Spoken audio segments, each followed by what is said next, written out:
സംസ്ഥാനത്ത് SSLC higher secondary പരീക്ഷകൾക്ക് ഇന്ന് തുടക്കം.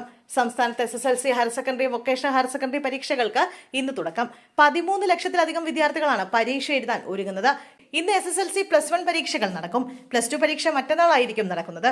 സംസ്ഥാനത്ത് 3031 പരീക്ഷാ കേന്ദ്രങ്ങൾ സജ്ജമായി കഴിഞ്ഞു.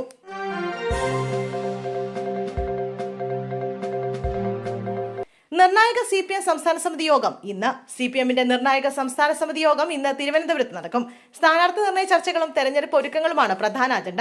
സെക്രട്ടേറിയറ്റിൽ ധാരണയായ സ്ഥാനാർത്ഥി പട്ടിക സംസ്ഥാന സമിതിയിൽ അവതരിപ്പിച്ച് അംഗീകാരം നേടും. KK ശൈലജയുടെയും PK ശ്യാമളയുടെയും അടക്കം സ്ഥാനാർത്ഥിത്വത്തിൽ വിയോജിപ്പുകൾ ഉയരാനുള്ള സാധ്യത നേതൃത്വം മുന്നിൽ കണ്ടിട്ടുണ്ട്.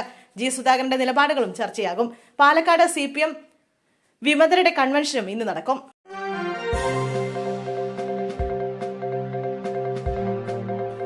ക്ഷേത്രോത്സവത്തിനിടെ മദ്യപസംഘം തടിക്കഷ്ണം കൊണ്ട് തലക്കടിച്ചു. കൊല്ലത്ത് 18കാരൻ മരിച്ചു. ശക്തികുളങ്ങര മരുത്തറി ക്ഷേത്രോത്സവത്തിനിടെയുണ്ടായ സംഘർഷത്തിൽ ഗുരുതരമായി പരിക്കേറ്റ 18കാരൻ മരിച്ചു. കുന്നത്തൂർ സ്വദേശിയായ ഹരികൃഷ്ണനാണ് മരിച്ചത്. തിരുവനന്തപുരം മെഡിക്കൽ കോളേജിലെ തീവ്രപരിചരണ വിഭാഗത്തിൽ ചികിത്സയിലിരിക്കെയാണ് മരണം. മസ്തിഷ്ക മരണമാണ് സംഭവിച്ചത്.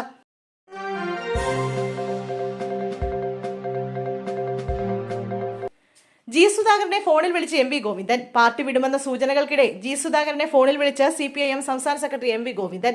പരിഹസിച്ചിട്ടില്ലെന്നും എല്ലാം തെറ്റിദ്ധാരണയാണെന്നും MV ഗോവിന്ദൻ പറഞ്ഞു. G സുധാകരനെ വ്യക്തിപരമായി ആക്ഷേപിച്ചിട്ടില്ല. ചിരിച്ചത് മാധ്യമപ്രവർത്തകരുടെ ചോദ്യം കേട്ടിട്ടാണെന്നും മാധ്യമങ്ങൾ ഇതൊക്കെ തെറ്റായി പ്രചരിപ്പിക്കുകയാണെന്നും മെമ്പർഷിപ്പ് പുതുക്കണമെന്നും G സുധാകരനോട് ആവശ്യപ്പെട്ടെന്നും MV ഗോവിന്ദൻ പ്രതികരിച്ചു. ഇന്നലെ രാത്രിയോടെയാണ് MV ഗോവിന്ദൻ G സുധാകരനെ ഫോണിൽ വിളിച്ച് സംസാരിച്ചത്.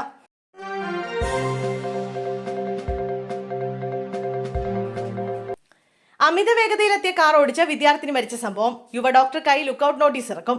അങ്കമാലിയിൽ BCom വിദ്യാർത്ഥിനി ജാസ്ലിയ ജോൺസൺ വാഹനാപകടത്തിൽ മരിച്ച സംഭവത്തിൽ അന്വേഷണം ഊർജിതമാക്കി പോലീസ്. കാർ ഓടിച്ച ഡോക്ടർ സിറിയക് P ജോർജിനായി ലുക്കൌട്ട് നോട്ടീസ് പുറത്തിറക്കുമെന്ന് പോലീസ് അറിയിച്ചു. അപകടം നടന്ന 5ാം ദിനം കടന്നുപോകുമ്പോൾ സിറിയക് ഒളിവിൽ തന്നെ തുടരുകയാണ്. ഇന്നലെ അതിരമ്പുഴയിലെ സിറിയക്കിന്റെ വീട്ടിൽ പോലീസ് പരിശോധന നടത്തിയിരുന്നു. അതേസമയം ഡോക്ടറെ പിടികൂടാത്തതിൽ പ്രതിഷേധം കനക്കുകയാണ്.